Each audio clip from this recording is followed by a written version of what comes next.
বুড়ি খুশি হতো। একদিন দেখলেন রাস্তায় কাঁটা নাই, নবী ভাবলেন বুড়ির কিছু হয়েছে, বুড়িকে দেখতে গেলেন, বুড়ি ঠিকই অসুস্থ, বুড়ির পরিচর্যা করলেন, বুড়ি ভালো হয়ে গেল। এবার নগদ মিথ্যা কথা। আল্লাহ রসুল ঈদের মাঠে গেলেন, দেখলেন একটা এতিম ছেলে কাঁদে। ও ছেলে তুমি কাঁদো কেন? আমি এতিম। তা আল্লাহ রসুল তাকে কোলে নিয়ে বলেন আমি এতিম ছিলাম। কোলে নিয়ে আয়েশাকে দিলেন। আয়েশা ছেলেকে নতুন পোশাক পরালো, ছেলে খুশি হয়ে গেল। আয়েশার বাড়িতে ভিক্ষাই জুটে না, আবার নতুন পোশাক মানে কত বুখারী মুসলিমের আপনি হাদিস শুনবেন ভিক্ষাই নাই বাড়িতে, ভিক্ষাই নাই। ফকিরকে একটা খেজুর দিবে, তার কোনো ভিক্ষা নেই। পানির ব্যবস্থা, খাওয়ার ব্যবস্থা করবে, পুরো বাড়ি তল্লাশি চালাচ্ছেন। বুখারী মুসলিমের হাদিস। আয়েশা রাদিয়াল্লাহু তাআলা এক টুকরা খাওয়ার মানুষকে দিতে পারবেন, মেহমানকে কোনো পথ ছিল না, মেহমান ফিরিয়ে দিয়েছেন। হাদিস বুখারী মুসলিম। সেখানে ওই কথা, ওই ঈদের মাঠে একটা ছেলে কাঁদছে, একবারে নগদ মিথ্যা কথা। কত মিথ্যে আছে। মৌলানা সাহেবের বক্তব্য শুনলে আমাকে অবাক হতে হয়। তখন মনে হয় এগুলো মনে হয় পুঁথির গান, এগুলো পুঁথির বইয়ের গান। কি ফাতেমা কান দিয়া কয় আজ বুঝি হুসাইন কারবালাতে শহীদ হয়। ফাতেমা কান দিয়া কয় আজ বুঝি হুসাইন কারবালাতে শহীদ হয়। যেদিন হুসাইন শহীদ হচ্ছেন সেই দিনের 49 বছর আগে ফাতেমা মারা গেছে। তো যেই মহিলা 49 বছর আগে মারা গেছেন তিনি কাঁদবেন কি করে? এটা হয় কি করে? ঠিক এইসব পুঁথির বইয়ের গান, এগুলো পুঁথির বইয়ের বক্তব্য, এগুলো বক্তব্য নয়। 6 মাসের রাস্তা মর্দ 6 দিনে গেল, ঘোড়ায় চড়িয়া মর্দ হাঁটিয়া চলিল। 6 মাসের রাস্তা কয় দিনে গেল? 6 দিন। 6 মাসের রাস্তা। আমার এক চাচাতো চাচা এগুলো পড়তো। এগুলো হলো বক্তব্য। জাতিকে বলে গেলাম মিথ্যা ধর্ম আছে, তবে জাতির পূর্ণ উপকার করতে পারিনি দীর্ঘ 32 বছরে। সম্মানিত দিনী ভাই বোন, বলছিলাম সালাত আদায় না করলে তার সাথে জিহাদ করতে হবে এবং তাকে হত্যা করতে হবে। এই কথা ইমাম আহমদ ইবনে হাম্বল বলেন। ইমাম আবু হানিফা রাহিমাহুল্লাহ বলেন জেলখানায় বন্দি করে পিটিয়ে সালাত আদায় করাতে হবে। বর্তমান বিদ্বানগণ বলছেন ও কাফের হয়ে গেছে, স্বামী স্ত্রী সংসার বিচ্ছিন্ন হয়ে গেছে। আব্দুর রাজ্জাক সাহেব আপনারা কি বলছেন? আমরা বলছি এমত অবস্থায় স্বামী মহাপাপী, এমত অবস্থায় স্ত্রী মহাপাপী। সামাজিকভাবে জোর করে বাধ্য করে প্রয়োজনে পিটিয়ে সালাত আদায় করাতে হবে, এই কথাই ঠিক। আরবি বিদ্বানগণ আরো এক ধাপ আগিয়ে বলেছে যে এই লোকটা যদি মারা যায় তাহলে একে মুসলমানের কবরস্থানে কবর দিতে হবে না, একে ফেলে দিতে হবে শ্মশান ঘাটে। এই কথাও লেখা আছে। তো যারা সালাত আদায় করে না তাদের অবস্থায় এখন আমাদের অবস্থা, যারা আমরা সামনে বসে আছি, আমরা এখানে শতকরা 20-25 জন পড়ি, 10 জন পড়ি, বাকি এমনি আছি। আর ওইটা মনে রাখবেন, 15 বছরের ছেলে সালাত আদায় করে না তখন তার বাপ বেঁচে আছে, কথা সত্য নয়। আমি বলে গেলাম এটাই সত্য যে ওটা ওর চাচা, এটা ওর সৎ বাপ।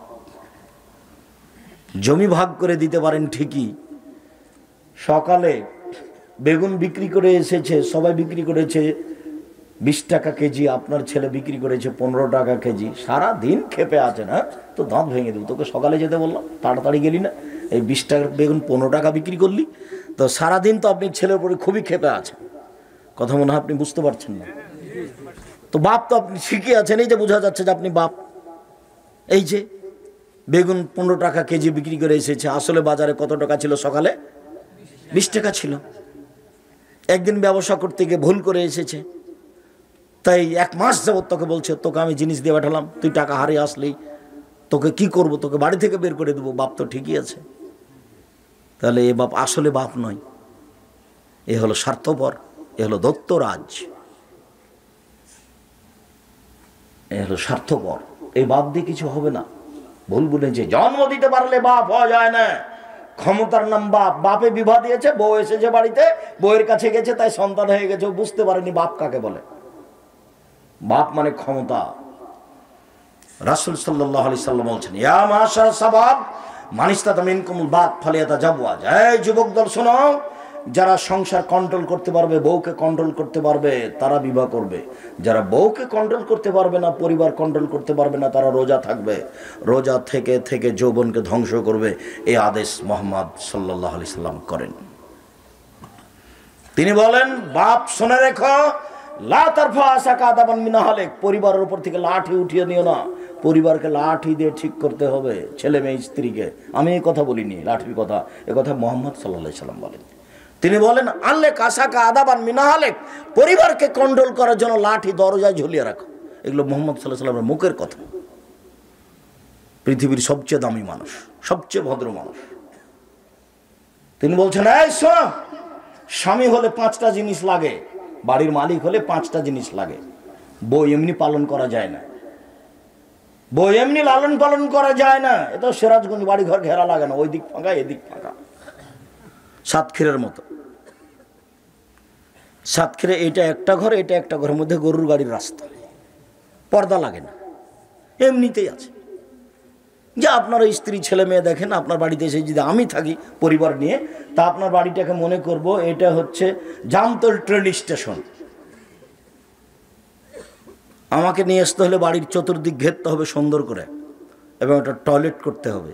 কোটি টাকা দিয়ে টয়লেট করতে হবে না, কোনো রকম চললেই হলো। তখন আপনি স্বামী। স্বামী হলে 5টা জিনিস লাগে। 1, আতেম মাতা এমতা, যেমানের খাচ্ছ বউ ছেলে মেয়েকে সেমানের খাওয়াবা। 2, ফাঁকশো মাত্তা সাইতা, যেমানের কাপড় পরো বউকে ছেলে মেয়েকে সেমানের পরাবা। 3, ওলা তুকাব্বে, বউকে কটু কথা বলবা না, বউকে গালি দিতে হয় না, স্ত্রীকে মারতে হয় না, গালি দিতে হয় না। ও হলো তৃপ্তির বস্তু, ও হলো শান্তির বস্তু, ও খুব আদরের বউ, এত আদরের বউ, এত আদরের বউ, এত আদরের। হচ্ছে সোনাতলা হাটের বগুড়া সোনাতলা হাটের আদরের মালসা, ওকে আদর করতে হয়, ওকে গালি দিতে হয় না, মারতে হয় না। গালি দিলে মারলে এই তৃপ্তি ভেঙে যাবে। কোটি টাকা দিয়ে বাড়ি করেন, বউ ছাড়া তৃপ্তি হবে না। খুব ভালো দামি খাট তৈরি করেছেন, মখমল চাদর বিছানো আছে, কোনো তৃপ্তি নেই বউ ছাড়া। বউ একটা ভিন্ন জিনিস, আল্লাহর পক্ষ থেকে এটা ব্যতিক্রম নেয়ামত। তার জন্য আল্লাহ রাসূল বলছেন মারবেন না। বললেন না তো এই কথা? আবার দেখেন 4 নম্বরে বলছেন যে মারো, তবে মুখের উপরে মারো না। দেখেন কথা আবার ধরলেন। আগে বললেন যে কটু কথা বলবো না, পরের বাক্যে কি বলছেন? মারলে মুখের উপরে মারবো না, তাহলে মারা লাগবে। ওই যে কয়েকটা হাদিস চলে গেল। এবার ওলা তাতরুকা ইল্লা ফিল বাইতে, তুমি তোমার স্ত্রীকে তোমার বাড়ি ছাড়া কোথাও যেতে দিও না। খালার বাড়ি যেতে পারে না, ফুফুর বাড়ি যেতে পারে না, মায়ের বাড়ি যেতে পারে না। জরুরি দুর্ঘটনা ছাড়া আপনার স্ত্রী বাড়ি থেকে বের হতে পারে না, তার নাম স্বামী। আপনার স্ত্রী যদি এই বাড়ি ওই বাড়ি সেই বাড়ি বড়ে বেড়ে, তাহলে আপনি একটা কাপুরুষ, ঘৃণিত পুরুষ, আপনার কোনো দামই নাই, আপনি একটা ভ্যালুলেস মানুষ, আপনি এমনি একটা অহেতুক মানুষ, গরু ছাগলের মতো, পশু প্রাণীর মতো। পশু প্রাণী থাকে, খায়, গরু ছাগল, কোনো সমস্যা হয় না। আপনি আর আপনার স্ত্রী থাকছেন, খাচ্ছেন, এই বাড়ি ওই বাড়ি ঘুরছেন, গরু ছাগলের মতো। আল্লাহ তাআলা বলছেন, বুঝেও বুঝে না ওরা, অন্তর আছে বুঝে না, দেখেও দেখে না ওরা, চক্ষু আছে দেখে না, শোনেও শোনে না ওরা, কান আছে শোনে না। উলায়েকা কাল আনাম, তারা পশু প্রাণীর মতো, তারা গরু ছাগলের মতো, তারা কুকুর শ্রেণীর মতো, বালহুম আযাল, বরং তার চেয়ে খারাপ।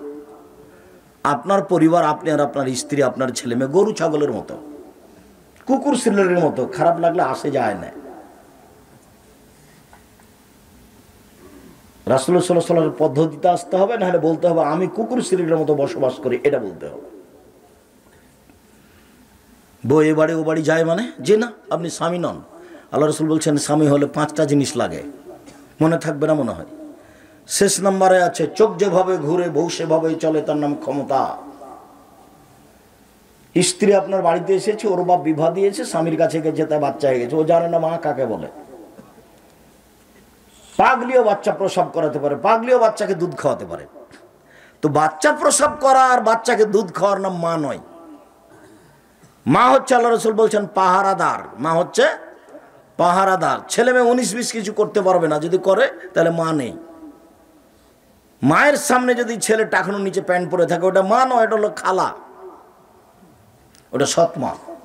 মায়ের সামনে যদি ছেলে দাড়ি চাঁচে, তাহলে ওটা মা নয়।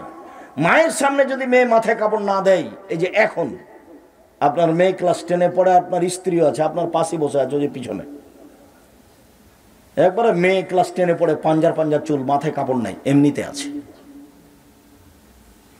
আপনার স্ত্রী ছোট ব্লাউজ পরে আছে, পেট পিট সবাই দেখতে পায়, আপনি একটা কা পুরুষ, আপনি একটা ঘৃণিত পুরুষ, আপনি পুরুষই নন। আপনি নিজে পরিবারটাকে কবর দিয়েছেন, জাহান্নামের পথ খুলে ধরেছেন। তাহাজ্জুদ পড়ে জান্নাত কিনা যাবে না। 3 শ্রেণীর মানুষ জান্নাতে যাবে না। 1, মদমিনুল খামর, যারা নিয়মিত বিড়ি, তামাক, জর্দা, সিগারেট, গুল, নেশাদার দ্রব্য খায়, পান করে, তারা জান্নাতে যাবে না। 2, রাজলাতু মিনান নিসায়ে, পুরুষের বেশধারী নারী, যারা পুরুষের জুতা স্যান্ডেল পরে, যারা পুরুষের শার্ট প্যান্ট পরে, যারা পুরুষের গেঞ্জি গায়ে দিয়ে চলে, তারা জান্নাতে যাবে না। 3, আপনি। আমি কিভাবে? কেন আপনি তো কিভাবে? আল্লাহ রাসূল বলছেন না, দায়ুস আলী কিরফি আলাইল খাবাসা, দায়ুস জাহান্নামে যাবে যার বাড়িতে বেহায়াই আছে। যার স্ত্রী পর্দা করে না সেই দায়ুস, যার মেয়ে নগ্ন পোশাক স্কুল কলেজে যায় সেই দায়ুস। এখন আপনি কিনা আপনি দেখেন, আমি তো এই কথা বলিনি, এই কথা তো মুহাম্মদ সাল্লাল্লাহু আলাইহি ওয়াসাল্লাম বলছেন। আমি অনুবাদকের জন্য জাতিকে চ্যালেঞ্জ করেছি, তবে আমি মানুষ, আমি যে অনুবাদ করছি সেটা মানুষ তলিয়ে দেখতে পারে। যদি কোনো জায়গাতে ভুল থাকে তাহলে জাতির কাছে ক্ষমা চাইব, যে আমার ধর্ম বলতে ভুল হয়ে গেছে। তবে 32 বছরে এরকম কোনোদিন হয়নি। সম্মানিত দিনী ভাই বোন, যারা সালাত আদায় করে কিন্তু রাসূলের পদ্ধতিতে করে না, তারা কেমন? ফাওয়াইলুল লিল মুসাল্লিন আল্লাযীনা হুম সালাতিহিম সাহুন, যারা অমনোযোগ সহকারে সালাত আদায় করে তারা ওয়াইল নামক জাহান্নামে যাবে সুনিশ্চিত। ঠিক মতন করে না, এজন্য জাহান্নামে যাবে। এটা আল্লাহ বলছেন। আল্লাহ রাসূল বলছেন, মাল্লাম ইউহাফিজ আলাইহা, যেই ঠিক ঠিক সালাত আদায় করলো না, লাম তাকুন লাহু নূরান ওয়ালা বুরহানান ওয়ালা নাজাতান ইয়াউমাল কিয়ামাহ, বিচারের মাঠে সালাত তার জন্য দলিল হবে না, বিচারের মাঠে তার জন্য আলো হবে না, বিচারের মাঠে সালাত তার কোনো উপকার করতে পারবে না। বাল ইয়াকুনু ইয়াউমাল কিয়ামাহ মা কারুনা ফিরআউন হামান, বরং সালাত আদায় করার পরেও সে বিচারের মাঠে হবে ফেরাউনের সাথে, হামানের সাথে, কারুনের সাথে। আল্লাহ নবী উল্লেখ করছেন, পৃথিবীর সবচেয়ে বড় বদ মানুষ যারা আল্লাহকে অস্বীকার করেছে, তার মধ্যে একজন যারা আল্লাহকে অস্বীকার করেছে, Charles Darwin, Hume, Hegel, Lenin, Karl Marx, Engels, Abraha, আবুল আহাব, আবু জাহাল, দাকিয়ানুস, ডিকেটিস, সক্রেটিস, নমরুদ, ফেরাউন, সাদ্দাদ, কারণ, এরা অনেকে আল্লাহকে অস্বীকার করেছে।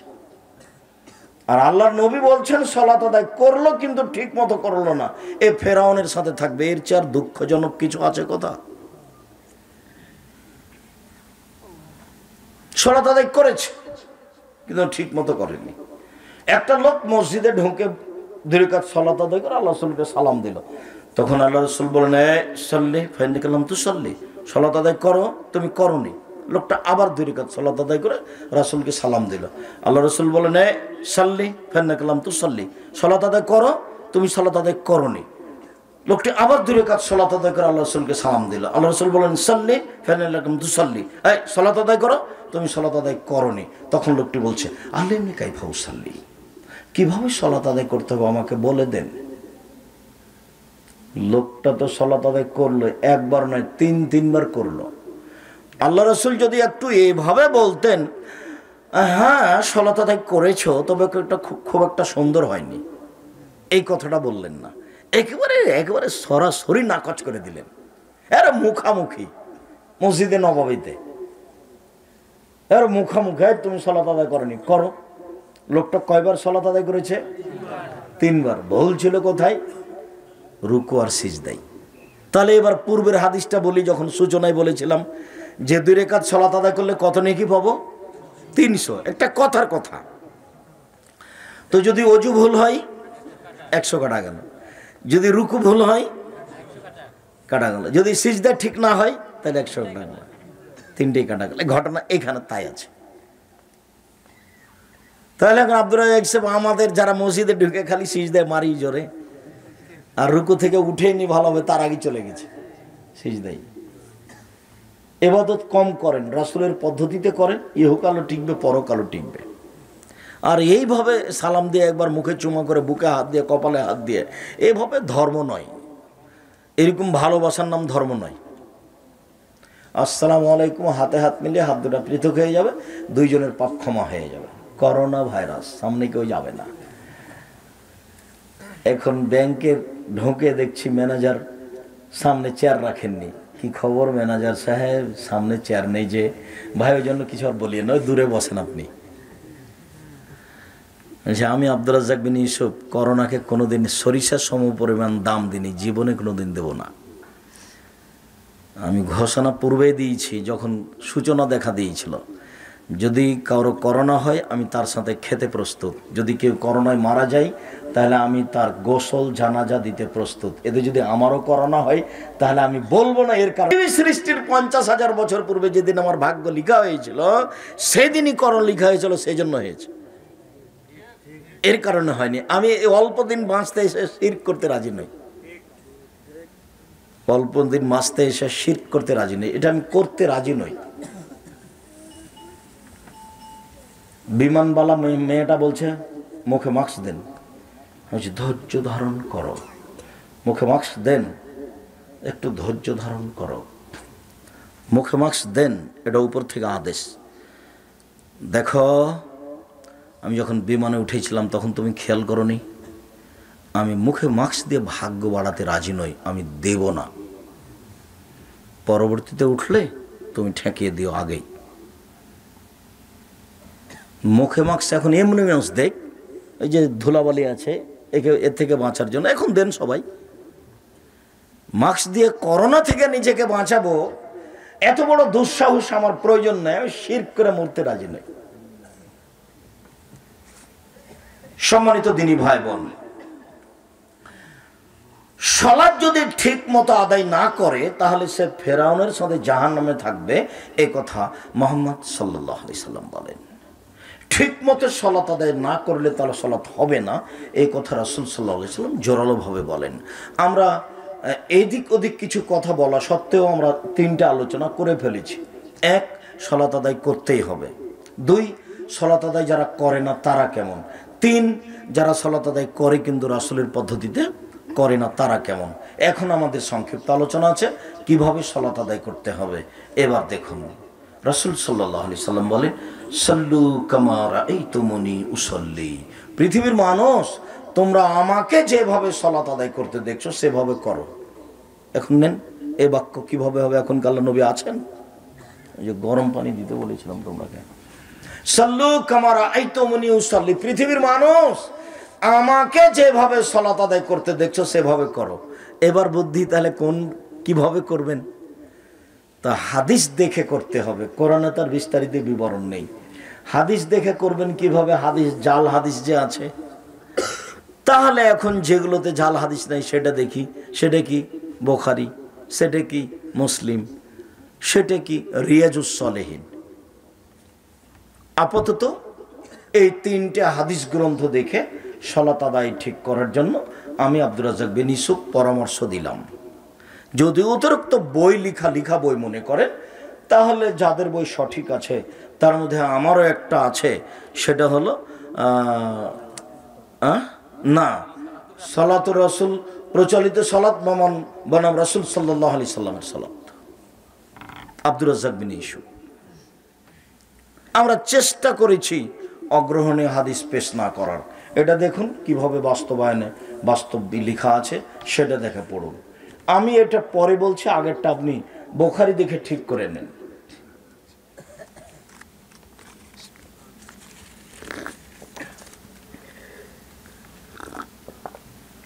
আর একটু ঠান্ডা পানি দাও তো।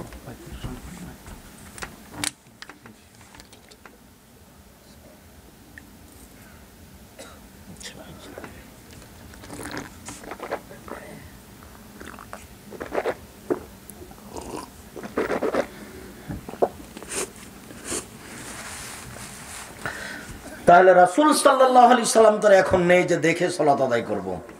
তাহলে এখন সালাতের উপরে যে সব বই পুস্তক আছে নির্ভরযোগ্য বই দেখে সালাত আদায় করুন। আজকের জন্য আমাদের পক্ষ থেকে আপনাদের কাছে থাকছে, জামিয়া সালাফের পক্ষ থেকে অনলাইন আল ইতিসাম টিভির পক্ষ থেকে, নেভারাস ইসলামিক রিসার্চ ফাউন্ডেশনের পক্ষ থেকে, আমি খাকসার সাধারণ মানুষ আব্দুর রাজ্জাক বিন ইউসুফের পক্ষ থেকে প্রচলিত সালাত বনাম রাসূল সাল্লাল্লাহু আলাইহি সাল্লামের সালাত, এছাড়া উপদেশ, এছাড়াও কে বড় ক্ষতিগ্রস্ত, কে বড় লাভবান, আদর্শ পরিবার, আদর্শ নারী, এছাড়াও অতীব গুরুত্বপূর্ণ আইনে রাসূল সাল্লাল্লাহু আলাইহি সাল্লাম দোয়া অধ্যায়। কোনগুলো দোয়া চলবে না আর কোনগুলো চলবে, কতটা হাত তুলে দোয়া করার হাদিস আছে, কতটা জায়গা উল্লেখ আছে। এদিকে দেখুন, আল্লাহু আকবার বলে সালাত শুরু করার পূর্বে একটু সুন্দর করে ওযু করে নিতে হবে। ওযু সুন্দর করতে হবে, পেশাব পায়খানা যেতে হবে ওযুর পূর্বে, পেশাব পায়খানা থেকে উঠে পানি দিয়ে পবিত্রতা অর্জন করতে হবে। যদি পানি না থাকে তাহলে ঢেল টিস্যু পেপার, আগে ঢেল টিস্যু পেপার পরে পানি, এটা বিদআত। পানি দিয়ে পবিত্রতা অর্জন করবেন, পানি নেই তখন ঢেল টিস্যু পেপার, আগে ঢেল টিস্যু পেপার তারপরে পানি, এটা কথা মিথ্যা, এটা ধর্ম নয়। আবার টিস্যু পেপার নিয়ে 40 কদম হাঁটবেন, এটাও জায়েজ নাই। খক খক করে কাশবেন, এটাও শরীয়ত অনুমোদন দেন, এটা একটা নোংরামি নীতি। আর 40 দিন কেন, 40 কদম কেন? বাচ্চা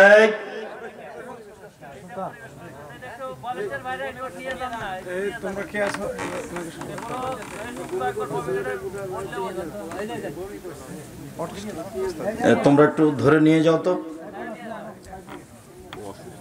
হ্যাঁ, সে অসুস্থ তো, তোমরা একদিক দিয়ে ধরে নিয়ে যাও, ওখানে একটু কিছু চাপিয়ে রাখো।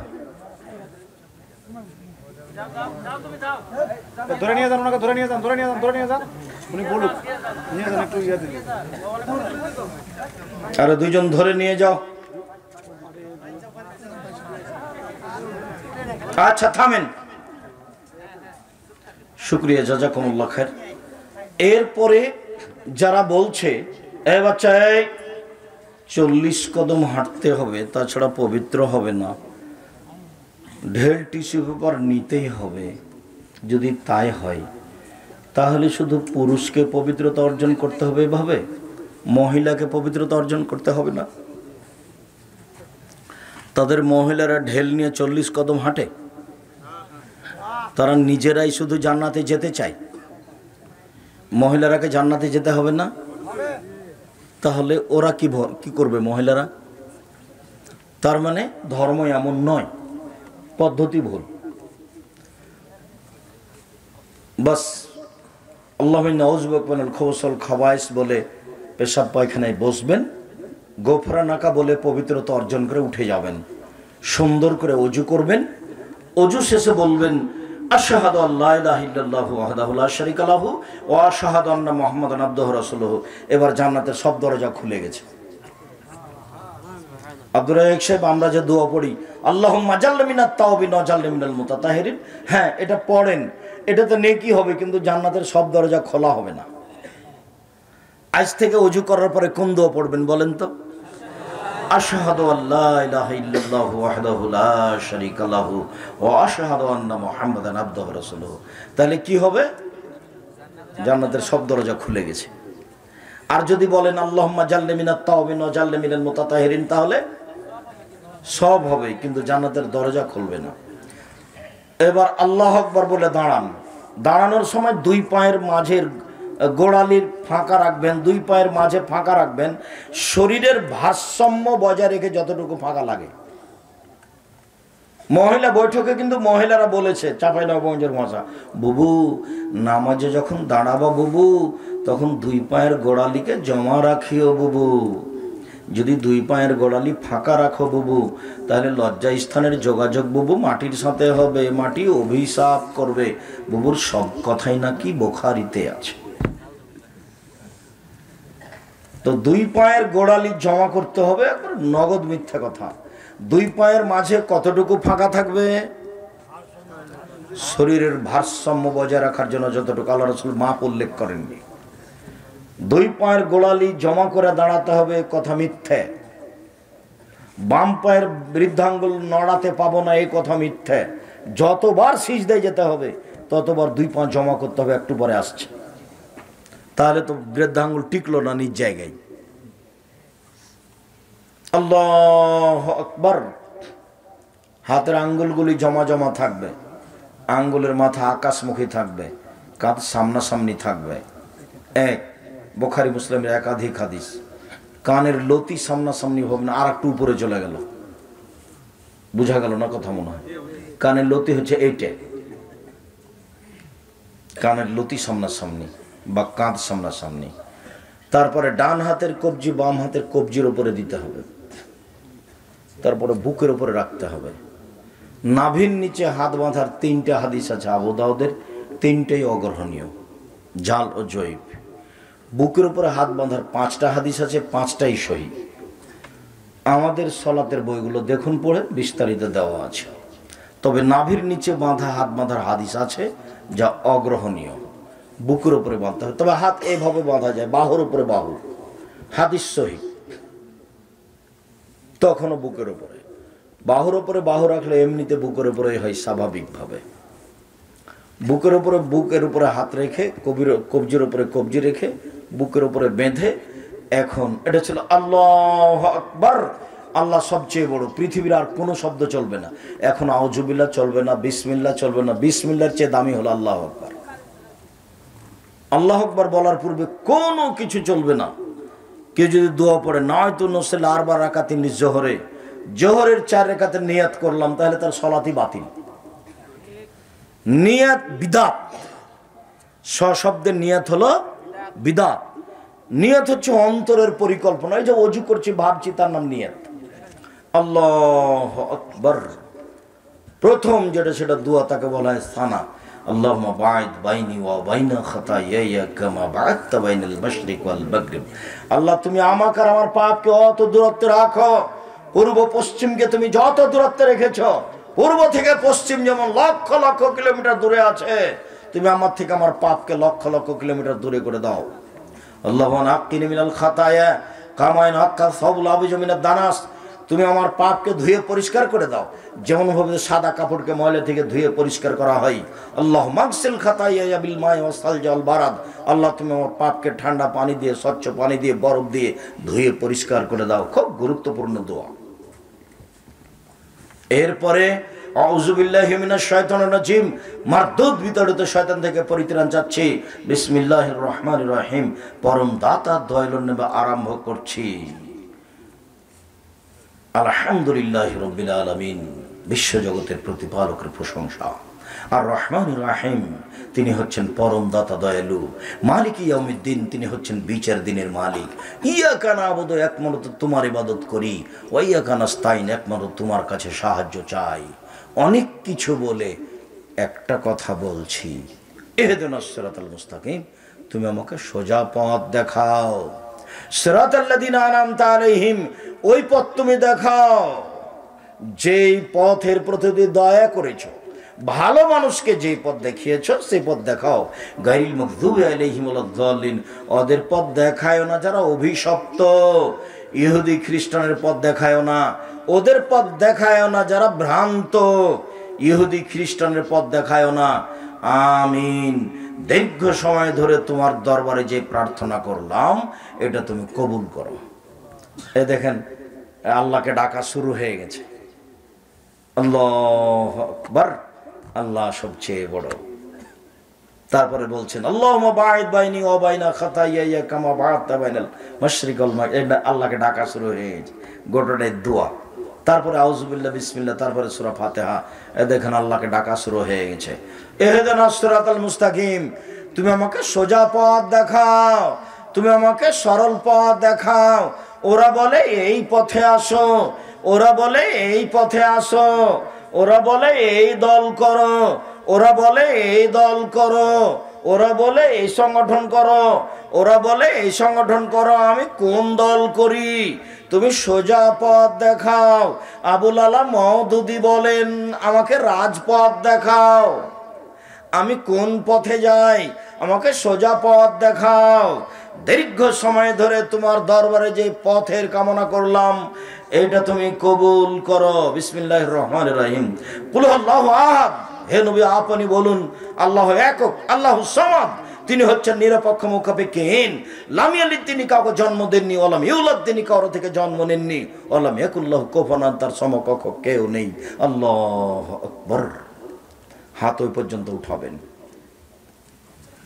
এখন রুকুতে যাওয়ার সময় চলে এসেছে, ওইভাবে উঠাবেন। উঠে এখন রুকুতে চলেন। রুকুতে যাওয়ার পূর্বে জরুরি কয়েকটা কথা।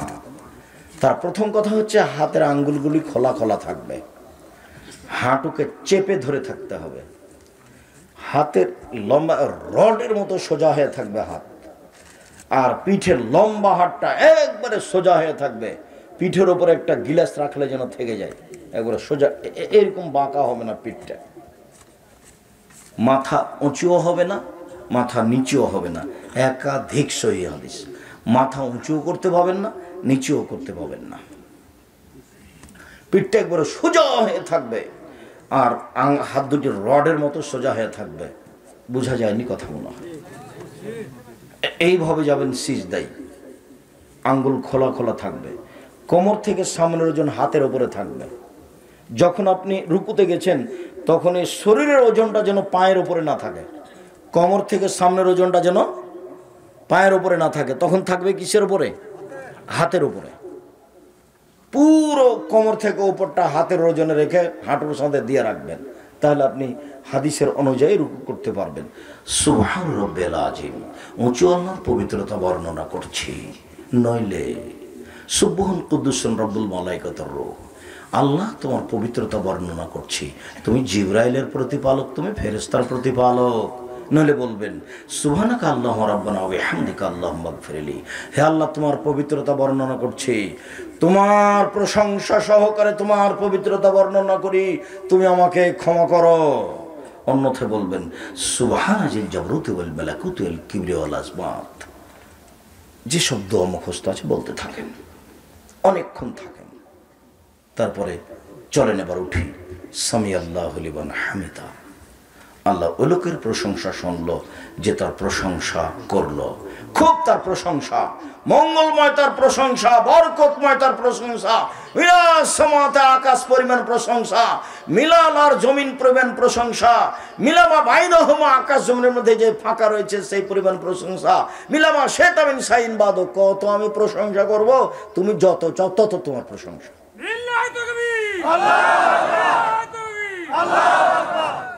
রাসূল সাল্লাল্লাহু আলাইহি সাল্লাম এইভাবে রুকু থেকে উঠে দোয়া করতেন। হাত ওই পর্যন্ত উঠাতে হবে, উঠে ছেড়ে দিতে হবে। আব্দুর রাজ্জাক সাহেব, হাত কি উঠিয়ে ধরে রাখবো না হাত আবার বাঁধবো? জি না, হাত ছেড়ে দিয়ে দোয়া করতে হবে। দাঁড়িয়ে থাকেন একবারে সোজা হয়ে। এবার সিজদায় চলেন। সিজদায় যাওয়ার পূর্বে জরুরি কয়েকটা কথা। সিজদা করতে হবে 7 হাড়ের উপরে। উমিরতু নাসদালা সাবাতে আযম, আমাকে আদেশ করা হয়েছে সিজদা করতে হবে 7 হাড়ের উপরে। নাক কপাল 1, 2 হাত 3, 2 হাঁটু 5, 2 পায়ের বৃদ্ধাঙ্গুল 7। গণেন তো দেখি। নাক কপাল 1, আগে নাক না আগে কপাল, এগুলো অহেতুক কথা। যখনই যাক নাক এবং কপাল দুটাই মাটিতে লেগে থাকবে, নাক এবং কপাল দুটাই লেগে থাকবে। কপাল লেগে আছে, নাক লেগে নাই, তখন সিজদা হয়নি। দুটাই লেগে থাকবে মাটিতে একসাথে, দুইটা সমন্বয়ে 1, 2 হাত 3, 2 হাঁটু 5, 2 পায়ের বৃদ্ধাঙ্গুল 7। আরো জরুরি কথা, আল্লাহ রাসূল বললেন যে চুল এবং কাপড় জড়িয়ে নিতে আমাকে নিষেধ করা হয়েছে। এখন আপনার কাপড় অন্তত এই হাত জড়াতে পাবেন না। কেন? যা খোলা আছে সবই সিজদাতে যাচ্ছে। জরুরিভাবে প্যান্ট নিচে জড়াতে পাবেন না, একবার টোটালেই নিষেধ। প্যান্ট উপরে জড়াতে হবে। আজকের পরে কোনো ছেলের জন্য প্যান্ট এখনো নিচে না থাকে। দেখো, এমনিতে ইবাদত করানো পরকাল হারাতে এসেছে। তোমার মাকে আর আমি কি যে বলি, তোমার মায়ের আচরণে আমি খুব দুঃখিত। তোমার মা এটা কেমনে দেখে রোজ যে আমার ছেলেটার প্যান্টটা এখনো নিচে আছে। তুমি মনে কিছু নেই না, আসলে এটা তোমার মা নয়। নইলে তোমাদের ধ্বংস কামনা করবে কেন তোমার মা? মা তো আর এমনটা করে না। 3 শ্রেণীর মানুষের দিকে আল্লাহ দেখবেন না, কথাই নাই তার সাথে। তার এক শ্রেণীর মানুষ যাদের প্যান্ট লুঙ্গি টাকানোর নিচে আছে। তুমি সাধারণভাবে দেখিও না, এটা খুব কঠিন। তো প্যান্ট যদি জড়াতে হয় তাহলে উপরে জড়াতে হবে, কোমরে, নিচে নয়। আর চুল বেঁধে নিতে নিষেধ করা হয়েছে। মহিলা মানুষের চুল খোপা বাঁধা থাকবে না, বেনি গাঁথা থাকবে, আর নাহলে এমনি পিছন দিকে খোলা থাকবে। যখন সিজদায় যাবে তখন চুলও সিজদায় যাবে। কাপড় চুপড় যা যেখানে আছে সবকে নিজ গতিতে থাকতে দেন, সব কিছু সিজদায় যাবে। আল্লাহ রাসূল বলছেন যে মাথার চুল এবং কাপড় জড়িয়ে নিতে আমাকে নিষেধ করা হয়েছে। আরও যে দুই পায়ের গোড়ালি সহ পা দুটি একসাথে মিলে থাকবে, পায়ের গোড়ালি এবং বৃদ্ধাঙ্গুল একসাথে মিলে জমা হয়ে থাকবে। এভাবে হাদিসে বাবু বাঁধা আছে। আয়েশা রাদিয়াল্লাহু আনহা বলছেন, ঘুম থেকে উঠে আমি দেখলাম রাসূল বিছানে নেই। তোমার অন্ধকারে ঘর, আমি হাতে এইভাবে দেখছিলাম, কি বাবুর কোথায় কোথায় কোথায় কোথায় দেখি কোথায়। আমার হাতটা গিয়ে পড়লো রাসূলের দুই পায়ের নিচে, তখন তিনি সিজদায় ছিলেন। তো একটা হাত দুই পায়ের নিচে পড়লে, দুই পায়ের উপরে পড়লে, তাহলে পা দুটা কি হয়েছিল? জমা হয়েছিল। সিজদার সময় পা জমা করে নিতে হবে। আবার যখন সিজদায় উঠবেন তখন পা নিজের স্থানে চলে যাবে। এবার চলেন সুবহান রাব্বিল আলা, উঁচু আল্লাহর পবিত্রতা বর্ণনা করছি যতবার ইচ্ছে, 3 বার 5 বার 10 বার, একটারও হাদিস ঠিক নাই, যে যত পারে বলুন সুবহান কুদ্দুসুন রব্বুল মালাইকাতুর রূহ, যতবার ইচ্ছে বলুন সুবহানাকা আল্লাহুম্মা রাব্বানা ওয়া বিহামদিকা আল্লাহুম্মা ইগফিরলি, যতবার ইচ্ছে বলুন আল্লাহুম্মা ইগফিরলি যামবি কুল্লাহু দিক্কাহু জাল্লাহু ওয়ালাহু আখিরাহু নিত সিররা। হে আল্লাহ, তুমি আমার ছোট পাপ, বড় পাপ, প্রকাশ্য পাপ, অপ্রকাশ্য পাপ, গোপনীয় পাপ, সব পাপ ক্ষমা করে দাও। যতবার ইচ্ছে বলেন আল্লাহুম্মা ইগফিরলি যামবি কুল্লাহু দিক্কাহু জাল্লাহু ওয়ালাহু আখিরাহু ওয়ালা নিয়াতুহু সিররা। সিজদায় বেশি বেশি দোয়া কবুল হয়। কোরআন মাজিদের আয়াত ব্যতীত যত দোয়া মুখস্থ আছে সবই বলেন। ঋণ বেশি হয়ে গেছে, সিজদাতি বলেন আল্লাহুম্মা কফিনি বিহালালিকা আন হারামিক ওয়া আগনিনি বিফাজলিকা মান সিওয়াকা। নলে সন্তুষ্টি চেয়ে আয়েশা রাদিয়াল্লাহু আনহা দোয়া বলেন আল্লাহুম্মা ইন্নাকা আফুবুন তুহিব্বুল আফওয়া ফা'ফু আন্নি, তুমি ক্ষমাশীল, ক্ষমাকে ভালোবাসো, আমাকে ক্ষমা করো। আল্লাহুম্মা ইন্নাকা আফুবুন, ও আল্লাহ তুমি তো ক্ষমাশীল, তুমি ক্ষমাকে ভালোবাসো, ফা'ফু আন্নি, ক্ষমাকে যেহেতু তুমি ভালোবাসো তো আমাকে ক্ষমা করো না।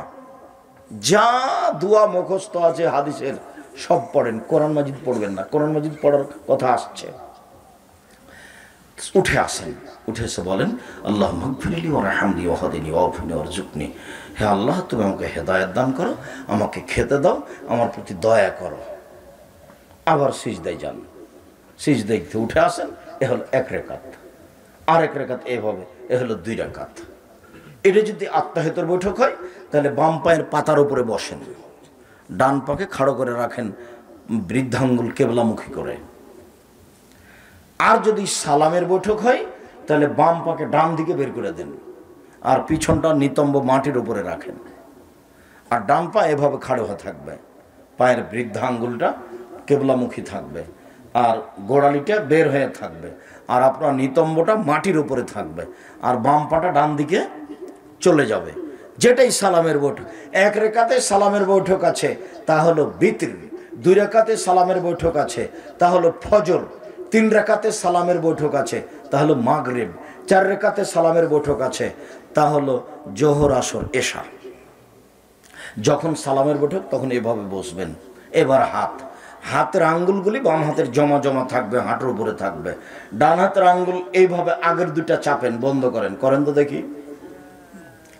তৃতীয় নখের উপরে বৃদ্ধাঙ্গুলের পেটটা রাখেন। উপস্থিত বৈঠকের মুসলিম বোন, এই মেয়ে খালেদা তুমিও করো। উপস্থিত বৈঠকের দিন মুসলিম ভাই ও বোন 2টাকে জমা করেন। তৃতীয় অঙ্গের নখের উপরে বৃদ্ধাঙ্গুলের পেটটা দেন, দেখেন এভাবে। আর বৃদ্ধাঙ্গুলের পাশের আঙ্গুলটা এভাবে, এই যে গোলাকার। তারপরে যে এই আঙ্গুলটা এবার হাঁটুর উপরে রাখেন, দেখেন অবিরাম নড়বে সবসময়। ইল্লাল্লাহ বলে একবার নড়ানোর দুনিয়াতে কোনো জাল ভুয়া হাদিসও নেই। আর নড়া মানে শয়তানকে আঘাত করা। একবার নড়িয়ে শয়তানকে আঘাত করবো কেন? নড়তেই থাকবে, শয়তানকে আঘাত করতেই থাকবো। একবার আত্তাহিয়াত থেকে নিয়ে সালাম পর্যন্ত, আত্তাহিয়াতু লিল্লাহি ওয়াস সালাওয়াতু ওয়াত তাইয়্যিবাত, সমস্ত ইবাদত আল্লাহর জন্য। আসসালামু আলাইকা আইয়ুহান নবিয়্যু, নবী আপনার উপরে শান্তি অবতীর্ণ হোক। আসসালামু আলাইনা ওয়া আলা ইবাদিল্লাহিস সালিহিন, শান্তি আমাদের উপরে হোক, শান্তি সকল বান্দার প্রতি হোক। আশহাদু আল্লা ইলাহা ইল্লাল্লাহ ওয়া আশহাদু আন্না মুহাম্মাদান আবদুহু ওয়া রাসূলুহু, আমি সাক্ষ্য দিচ্ছি আল্লাহ ছাড়া কোনো মাবুদ নাই, আমি সাক্ষ্য দিচ্ছি মুহাম্মদ আল্লাহর রাসূল এবং তার বান্দা। আল্লাহুম্মা সাল্লি আলা মুহাম্মাদি ওয়া আলা আলি মুহাম্মাদ কামা সাল্লাইতা আলা ইব্রাহিম ওয়া আলা আলি ইব্রাহিম ইন্নাকা হামিদুম মাজিদ। আল্লাহ তুমি মুহাম্মদ সাল্লাল্লাহু আলাইহি সাল্লাম ও তার বংশধর প্রতি শান্তি অবতীর্ণ করো, যেমন ভাবে ইব্রাহিম আলাইহিস সালাম তার বংশধর প্রতি শান্তি অবতীর্ণ করেছিলে। তুমি প্রশংসনীয়, তুমি জ্ঞানী। আল্লাহুম্মা বারিক আলা মুহাম্মাদিন ওয়া আলা আলি মুহাম্মাদ কামা বারাকতা আলা ইব্রাহিম ওয়া আলা আলি ইব্রাহিম ইন্নাকা হামিদুম মাজিদ। আল্লাহ তুমি মুহাম্মদ সাল্লাল্লাহু আলাইহি সাল্লাম ও তার বংশধর প্রতি বরকত নাজিল করো, যেমন ভাবে ইব্রাহিম আলাইহিস সালাম ও তার বংশধর প্রতি বরকত নাজিল করেছিলে। আল্লাহুম্মা ইন্নী যালামতু নাফসি যুলমান কাসীরা, হে আল্লাহ জীবনে খুব পাপ করেছি, ফাগফিরলি, তুমি আমাকে ক্ষমা করো। মাগফিরাতাম মিন ইনদিক, ক্ষমা একমাত্র তোমার পক্ষ থেকে হয়ে থাকে। ওয়ারহামনি, তুমি আমার প্রতি দয়া করো। ইন্নাকা আনতাল গাফুরুর রহিম, তুমি যে দয়াশীল, তুমি যে ক্ষমাশীল, তুমি যে দয়াশীল, তুমি যে ক্ষমাশীল। তুমি দয়া ক্ষমা না করলে কে দয়া করবে? তুমি ক্ষমা না করলে কে ক্ষমা করবে? আল্লাহুম্মা ইন্নী আউযু বিকা মিন আযাবি জাহান্নাম, তোমার কাছে জাহান্নামের শাস্তি থেকে বাঁচতে চাই। ওয়া আউযু বিকা মিন আযাবিল কবর, তোমার কাছে কবরের শাস্তি থেকে বাঁচতে চাই। ওয়া আউযু বিকা মিন ফিতনাতিল মাসিহিদ দাজ্জাল, তোমার কাছে দাজ্জালের ফিতনা থেকে বাঁচতে চাই। আল্লাহ ওয়া আউযু বিকা মিন ফিতনাতিল মাহি ওয়াল মামাত, তোমার কাছে বাঁচতে চাই ইহকালের ফিতনা, তোমার কাছে বাঁচতে চাই পরকালের ফিতনা হতে। আল্লাহুম্মা আউযু বিকা মিনাল মাসামি ওয়াল মাগরাম, তোমার কাছে বাঁচতে চাই বড় পাপ হতে, ঋণ কর্য হতে। তোমার কাছে বাঁচতে চাই বড় পাপ হতে, তোমার কাছে বাঁচতে চাই ঋণ কর্য হতে। এরপরে কি পরামর্শ আছে বলেন তো? রব্বির হামহুমা কামা রাব্বায়ানি সাগীরা, যে কয়েকবার পরিবেশ অনুকূলে হয়। আসসালামু আলাইকুম রাহমাতুল্লাহ, আসসালামু আলাইকুম রাহমাতুল্লাহ। ও আজকে আর একটা থাকলো, একটা তো রব্বির হামহুমা কামা রাব্বায়ানি সাগীরা আছে, আর একটা থাকলো রব্বানা আতিনা ফিদ দুনিয়া হাসানাতাও ওয়া ফিল আখিরাতি হাসানাতাও ওয়া কিনা আযাবান নার। আল্লাহ তুমি ইহকালে কল্যাণ দাও, পরকালে কল্যাণ দাও, আর তুমি জাহান্নাম থেকে বাঁচাও। সম্মানিত দিনী ভাই বোন, আসসালামু আলাইকুম রহমতুল্লাহ, আসসালামু আলাইকুম রহমতুল্লাহ। এ হলো সালাত। দেখেন শুরু থেকে শুধু আল্লাহকে ডাকা, এতক্ষণ ছিল চুপে চুপে কথা, এখন যা হবে জিকির। আল্লাহু আকবার, আস্তাগফিরুল্লাহ, আস্তাগফিরুল্লাহ, আস্তাগফিরুল্লাহ, আল্লাহুম্মা আনতাস সালামু ওয়া মিনকাস সালাম তাবারাকতা ইয়া যাল জালালি ওয়াল ইকরাম। এ পর্যন্ত না বলে উঠতে পাবেন না। এরপরে বলেন সুবহানাল্লাহ, আলহামদুলিল্লাহ, আল্লাহু আকবার বলেন, আরো দোয়া পড়েন, আয়াতুল কুরসি পড়বেন। আয়াতুল কুরসি যেই পড়ে ও জান্নাতে চলেই গেছে, ঢোকেনি কেন? মরেনি এই জন্য। এইভাবেই রাসূল সাল্লাল্লাহু আলাইহি সাল্লাম বলেছেন। সম্মানিত দিনী ভাই বোন, আপনাদের আজকের বৈঠকে আমি খুবই খুশি আছি। মানুষ খুব একবারে প্রশান্তির সহিত বসে বসে কথাগুলো শুনছিলেন। আমি উপস্থিত এলাকার দিনী ভাই বোনদের আন্তরিকভাবে শুকরিয়া আদায় করি। আল্লাহ আপনাদের যা যায় খায় দান করুন, এবং সালাত যেভাবে বললাম সেভাবে যেন সালাত আদায় করতে পারেন। আল্লাহ আপনাদের তৌফিক দান করুক, আল্লাহুম্মা আমিন। আমি আলোচনার শেষে এসে আমি আমার দিনী ভাই বোনকে আবারও অনুরোধ জানাচ্ছি, আপনারা আমাদের কথাগুলি মূল্যায়ন করেন। আমি মুখে এবং কলমে মিডিয়ে জাতিকে ফাঁকি দিনি। মুখে বলছি, এই যে মিডিয়া আমার সামনে আছে, কলম আমার বাম পাশে, কেউ খালি যাবেন না। যদি টাকা না থাকে তাহলে 30 টাকা দিয়ে একটা আলিতে পত্রিকা নিয়ে যাবেন, যেটা জামিয়া সালাফের মুখপাত্র পত্রিকা। এছাড়া যেটা গুরুত্বপূর্ণ বই, আব্দুল্লাহ আপনাদের প্রিয় মানুষ কালকে দেশের ওই রাজনীতি নিয়ে কথা বলছিল, সেটা আপনারা দেখতে পাচ্ছিলেন। আব্দুল্লাহ আপনাদের খুব কাছের ছেলে, কাছের ভাই, তার মিন্নাতুল বাড়ি আছে বুখারীর ব্যতিক্রম ব্যাখ্যা, সবাই মিন্নাতুল বাড়ি নিয়ে যাবেন। আমি ভাঙাচোরা একটা ব্যতিক্রম তাফসির লিখেছি, তাওজিহুল কোরআন, কোরআনের তাফসির, সেটাও নিয়ে যান। এছাড়া উপদেশ বই তো নেওয়াই লাগবে, সব আলোচনা উপদেশ বই আছে। সালাতের উপরে বইটা দেখেন, দোয়ার উপরে বইটা দেখেন। উপস্থিত দিনী ভাই বোন সকলকে বইগুলি সংগ্রহ করার অনুরোধ জানাচ্ছি। আচ্ছা ঠিক আছে, কয়েকটি জিজ্ঞাসা আপনারা স্টেজ থেকে বইগুলি নেবেন, আর আমি জিজ্ঞাসাগুলোর উত্তর দিয়ে থাকি। মসজিদের সামনে বাড়িওয়ালাকে কবর দেওয়া, কবর থাকলে ওই মসজিদে নামাজ হয় না, তাই কবর পাকা করা হয়েছে, এই মসজিদে নামাজ হবে কি? ওই কবর এবং মসজিদের দেওয়ালের মধ্যে প্রাচীর দিতে হবে। যদি প্রাচীর দেওয়া না যায় তাহলে কবর সরাতে হবে, নাহলে মসজিদ সরাতে হবে। প্রাচীর দিতে হবে, নইলে কবর সরাতে হবে, নাহলে মসজিদ সরাতে হবে। অন্যের নামে নিজের পরিবারের মধ্যে আলোচনা করা, এটা কি গীবত হবে? কারোর সাথে পরিবারের আলোচনা করাও গীবত, কারণ আপনার স্ত্রী কষ্ট পাবে। আপনি আপনার স্ত্রীর বদনাম করছেন, ওকে খারাপ লাগে। আপনার কথা শুনে যেটা খারাপ লাগবে যার বলছেন, সে যদি কষ্ট পায় সেটাই গীবত। আর কেউ খালি যাবেন না। যদি বই টাকা থাকে নিয়ে যাবেন, না থাকলে একটা হিতে সম্পত্তিকে নিয়ে যাবেন 30 টাকা কর্জ নিয়ে, এটা জরুরি মনে করবেন।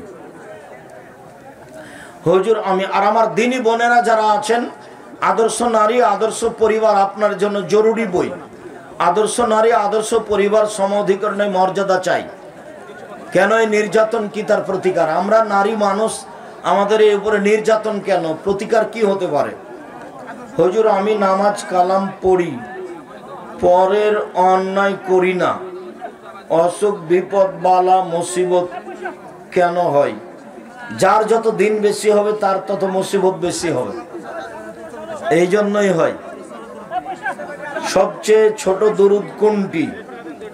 সবচেয়ে ছোট দুরুদ সাল্লাল্লাহু আলাইহি ওয়াসাল্লাম। দুরুদে ইব্রাহিম পড়বেন সবসময়। জমির উপর যে টাকা দেই, টাকায় সেটা কি জায়েজ? না, জমি বন্ধক না জায়েজ, সুদ। জমি কট সুদ, জমি লিজ জায়েজ।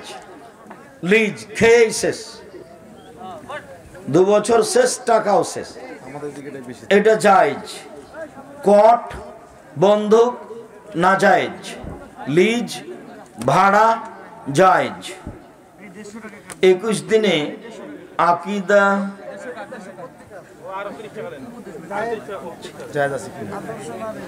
21 দিনে কি এটা? 21 দিনে আকিকা জায়েজ আছে। ও 21 দিনে আকিকা, ওই যে আকিদা লেখা আছে যে। জি না, 21 দিনে আকিকার হাদিস ঠিক নয়, নিতান্তই জয়ীফ। 7 দিনের পরে আকিকা নেই, 7 দিনের আগেও নেই, 7 দিনের পরেও নেই। হুজুর আপনার এক বক্তব্যে শুনেছি যে স্বপ্নদোষ হওয়ার পর সেই জায়গা শুকিয়ে গেলে বা যতটুকু জায়গা অপবিত্র হয়েছে ততটুকু জায়গা ধুয়ে ফেললেই সালাত আদায় করা যাবে, এটা কি সঠিক? জি, এটাই সঠিক। শেখ, আমি মাঝে মাঝে এশার নামাজের পর বেতের নামাজ না পড়েই চলে আসি এবং বাড়িতেও পড়া হয় না। এক্ষেত্রে বেতের নামাজ ছাড়া এশার নামাজ হবে কি? হবে, বেতের ফরজের মতোই। আপনি বড় গুনাহগার হবেন, পড়তেই হবে, বেতের পড়তেই হবে। রেখে এসেছেন, সকাল হয়ে গেছে, দিনে পড়েন, পড়তেই হবে। একজন ঋতুবতী মহিলা 7 দিন সালাত আদায় করতে পারে না। যদি 7 দিনের আগেই পবিত্র হয়ে যায় তাহলে সালাত বা সিয়াম পালন করতে পারবে কিনা? 7 দিন তো চূড়ান্ত হিসাব নয়, 3 দিনও হতে পারে। যখনই মহিলা হাইজ থেকে ভালো হবে তখনই সালাত আদায় করবে, জরুরি, যখন ভালো হয়েছে। যদি মনে করছে আসর থেকে আমি পবিত্র, মাগরিব থেকে পবিত্র, এশা থেকে পবিত্র, তখন থেকে শুরু করবে, গোসল করে শুরু করবে। গোসল না করতে বলে তায়াম্মুম করে শুরু করবে। হুজুর আপনাকে অনেক ভালোবাসি, আমি মোবাইলের মাধ্যমে কোরআন মাজিদ পড়ি অজু ছাড়াই। কোরআন পড়ার জন্য অজু জরুরি নয়, অজু ছাড়া কোরআন মাজিদ পড়া যায়, কোনো সমস্যা নেই। প্রিয় শায়েখ, আসসালামু আলাইকুম ওয়া রাহমাতুল্লাহ। আমার প্রশ্ন,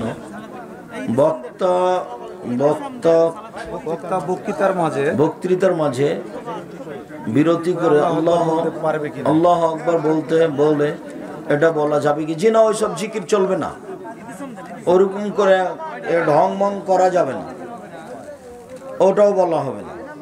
নিজের গতিতে জিকির হিসাবে বক্তব্য চলাকালীন মাঝে মধ্যে বলতে হবে রব্বিক ফিরলি ওয়াতুব আলাইয়া ইন্নাকা আনতাত তাওয়াবুল গফুর।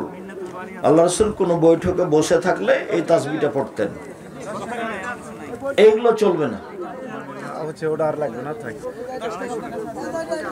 সম্মানিত শাইখ, মাসিক শেষ হওয়ার পর পবিত্র হতে হয় কিভাবে? হাইজ থেকে পবিত্র হওয়ার পদ্ধতি হলো গোসল করতে হবে, অন্য কিছু নয়। অজু করে গোসল করতে হবে এটাও নয়। অজু করে গোসল করতে পারেন, পরে আর অজু করা লাগবে না। অজু করে গোসল করতে হবে, ভালোভাবে গোসল করতে হবে। আর গোসল করার পরে সম্ভব হলে লজ্জাস্থানে আতর ব্যবহার করতে হবে, এটাই সুন্নাত। অন্য কোনো পদ্ধতি নেই। গোসল করেই পবিত্রতা অর্জন করতে হবে। পবিত্রতা অর্জন করার পরে আপনি পারলে আতর ব্যবহার করবেন, আর কিছু লাগবে না। যদি গোসল করতে না পারেন তাহলে তায়াম্মুম করবেন, আপনি পবিত্র হয়ে গেছেন। নবী সুলাইমান তামাম দুনিয়া পশু প্রাণীর দাওয়াত দিয়েছিলেন। এই হাদিস কতটুকু সত্য বুঝতে পারতেন। পশু প্রাণীকে দাওয়াত দিতে হবে না, কেননা পশু প্রাণীর উপরে বিধান নেই। পশু প্রাণীর জাহান্নাম জান্নাত নেই। জাহান্নাম জান্নাত শুধু দুই শ্রেণীর। কে কে? পাথর কেন? মানুষ আর জিন। ও তো জাহান্নাম, খড়ি হলো মানুষ আর পাথর। জাহান্নামে দুই শ্রেণীর মানুষ যাবে, এক নাম জিন আর একটা নাম মানুষ। পশু প্রাণী যাবে না। অতএব সুলাইমান আলাইহিস সালাম পশু প্রাণীকে কোরআন হাদিসের দাওয়াত দিয়েছেন, এটা মিথ্যা কথা। তারা তো বুঝবে না এগুলো। তবে পশু প্রাণী যেভাবে ডাকতো, তাসবিহ তাহলিল করে, সেটা সুলাইমান বুঝতে পারতেন। পাখির ভাষা সুলাইমান বুঝতে পারতেন, আল্লাহ বিশেষ ক্ষমতা দিয়েছে। প্রতি বছর ফেব্রুয়ারি মাসে ভালোবাসা দিবস পালন করা কাবিরা গুনাহ, মহাপাপ। 3 নম্বর শ্রেণীর মানুষ যারা মূর্খ অশিক্ষিত মানুষ তারা পালন করে। যারা নিম্ন শ্রেণীর মানুষ, অশিক্ষিত মানুষ, তারা এগুলো পালন করে। শেখ, আমি ফোনের মাধ্যমে একটা মেয়ের সাথে কথা বলি এবং সে আমাকে ফোনের মাধ্যমে 3 বার কবুল বলেছে, তাহলে বিয়ে হয়েছে কি? এটা তোমার জানার দরকার ছিল। এটা হারাম, কাবিরা গুনাহ। বিবাহ হয়নি, ধর্মকে পাগল মনে করো না। তুমি একটা নোংরা শ্রেণীর ছেলে, ইতর শ্রেণীর ছেলে। ভালো হোক, তওবা করে জিন্দেগিতে এই জিজ্ঞাসা করবো না কখনো। হিসাব পাও না, এটার কথা তোমাকে জিজ্ঞাসা করতে হবে। ওটা ফাইজলামি করো তুমি। শেখ, সুদ সম্পর্কে অনেকে জেনেও সুদ খায়। এরা কোন শ্রেণীর মানুষ? এরা মহাপাপী মানুষ। যেমন জেনা করছে, জেনে শুনে অন্যায় করার অন্যায়, এও জেনে শুনে সুদ খাচ্ছে। এরা তওবা না করলে জাহান্নামে চলেই গেছে। এরা নিম্ন শ্রেণীর নিকৃষ্ট মানুষ। 10 লাখ টাকা যৌতুক নিয়ে বিয়ে করেছিলাম, এখন টাকা পরিশোধ করার মতো সামর্থ্য নাই। এখন আমার উপায় কি? দেখো, জমি জায়গা যা আছে বিক্রি করে দিতে হবে। জমি জায়গা যেটা বিক্রি করে দিতে হবে, এই টাকা তোমার জন্য হারাম, ঋণের চেয়ে খারাপ এটা। এই টাকা তোমার শ্বশুরকে ফেরত দিতেই হবে। সমুদ্রে অনেক ধরনের মাছ পাওয়া যায় যেগুলো আমি চিনি না। যাকে মাছ মনে করো সমুদ্রের, কুমির হোক আর হাঙর হোক আর যাই হোক, যদি তোমার রুচিতে বলে যে এটা মাছ খাবা, পানির সব হালাল ব্যাং ব্যতীত, পানির সব হালাল ব্যাং ব্যতীত। প্রথম স্ত্রীর অনুমতি না নিয়ে যদি দ্বিতীয় বিবাহ করি তাহলে কি যায়? জায়েজ। কাতারে ফাঁকা ফাঁকা করে দাঁড়িয়ে জানাজার সালাত হবে কি? জি না, পায়ে পা মিলিয়ে দাঁড়াতে হবে। যদি মানুষ মারা যায়, প্রতিবেশী 3 দিনকার খাবার না দেয়, সেক্ষেত্রে কি মৃত বাড়ির লোক না খেয়ে থাকবে? তা থাকবে কেন? রান্না করবে নিরুপায় হয়ে, তবে 3 দিন শোক পালনের সময় আশেপাশের মানুষ তার বাড়িতে খাবার দিয়ে আসুক, এটাই ঠিক। যদি ওরকম ব্যবস্থা না থাকে রান্না করে খাবে। এলাকায় প্রবলেম আছে ওস্তাদ জি, করোনার পূর্বে হজের জন্য 2 জনের জন্য 7 লক্ষ টাকা জমা ছিল, কিন্তু এখন হজ করতে 14 লক্ষ টাকা লাগবে। 2 বছর বন্ধ ছিল, এখন হজ করতে 14 লক্ষ টাকা লাগবে। সেটা কি এখন কি করবে? উমরা করলে কি এটা হবে? না না, উমরা করে হবে না। এখন 14 লক্ষ টাকাই দিবে, আনার টাকা উঠিয়ে নিক। হ্যাঁ চলবে, ও নিয়ত করেছে, ও পারলো না, তার অন্য কিছু নয়, একজন যাক।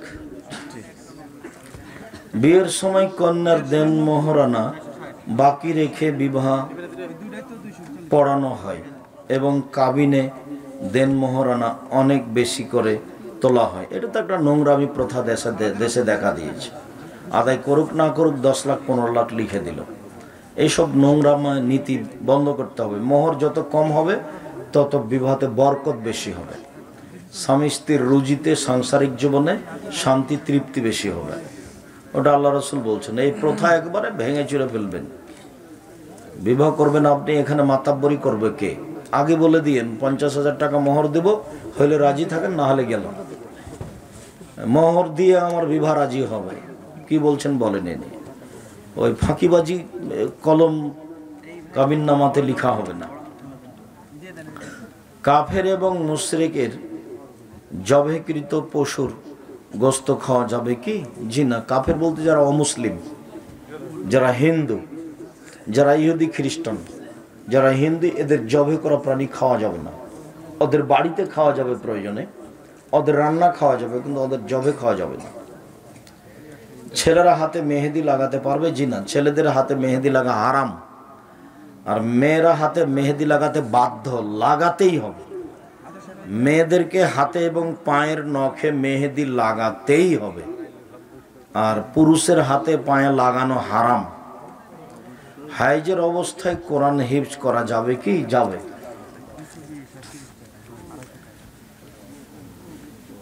কেরামান কাতেবিন কি শুধু মুসলিমদের সাথেই থাকে নাকি অমুসলিমদের সাথে থাকে? অমুসলিমদের খাতা কলম নেই, ওদের হিসাব নিকাশ নেই, ওদের আমল নামা নেই, ওজন হবে না। ইহুদি খ্রিস্টান হিন্দু এদের কোনো আমল নামা নেই, এদের হাত এবং পা ধরে জাহান্নামে নিক্ষেপ করা হবে। তাদের কোনো খাতা কলম নেই, তাদের কোনো হিসাব নিকাশ নেই, তাদের কোনো দাড়ি পাল্লা নেই। কিয়ামতের মাঠে সবাইকে দলে দলে জাহান্নামে নিয়ে যাওয়া হবে। যার পাপ নেকি আছে তারই খাতা কলম হিসাব নিকাশ আছে। কমিয়ে দেওয়ার নিয়ে আসছে। যদি কেউ অসুস্থ হওয়ার পর ডাক্তারের কাছে না যায়, এটা ভেবেছে যে তার পর্দার ব্যাঘাত ঘটবে, তাহলে কি তার নেকি হবে? হ্যাঁ হবে। অসুখের প্রতি কেউ যদি ধৈর্য ধারণ করে থেকে যায়, তাহলে আল্লাহ রসুল তার জন্য জান্নাত ঘোষণা দিয়েছে।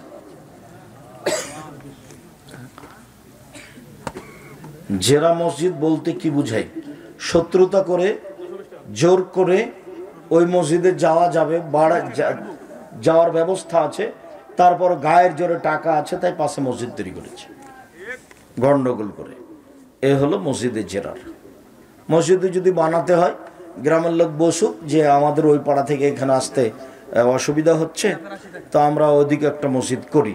সবাই মিলে বসেন, ঠিক আছে করো, কোনো সমস্যা নেই। মুরব্বীরা একমত হয়ে আর একটা মসজিদ করবে খানিক দূরে, সেটা চলতে পারে।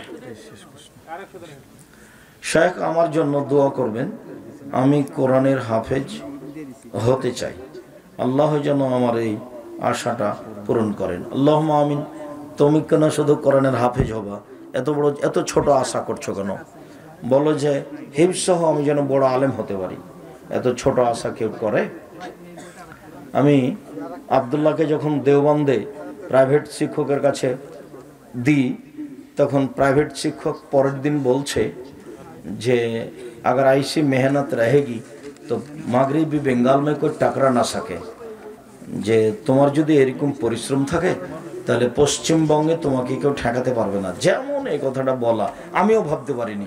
আব্দুল্লাহ চট করে বলছে, আরে দোয়া করনা তো আইসে করনা क्यों? ऐसे करना है कि पूरे दुनिया में कोई टकरा ना था सके। এমন ভাবে দোয়া করবেন যে এইভাবে দোয়া গোটা পৃথিবীতে যেন কেউ ঠেকাতে না পারে। আপনি পশ্চিমবঙ্গে বললেন কেন? তো সেই অবাক হয়ে গেছে, এই কেমন কথা বলে যে যারা ঠিক है यही बात है। अगर दुआ करना है तो ऐसे करना है পড়েন, সমস্যা নেই। শুকরিয়া। আপনারা দিনী ভাই বোন দূর দূরান্ত থেকে এসেছেন, আল্লাহ আপনাদের কবুল করুক। আল্লাহ সকলে বই পুস্তক নিয়ে যাবেন, কেউ খালি যাবেন না, নইলে আলিতে সম্পত্তিটা হাতে নিয়ে যাবেন। আল্লাহ আমাদের যারা মারা গেছে তুমি তাদের কবরের শাস্তি মাফ করো, আমরা যারা অসুস্থ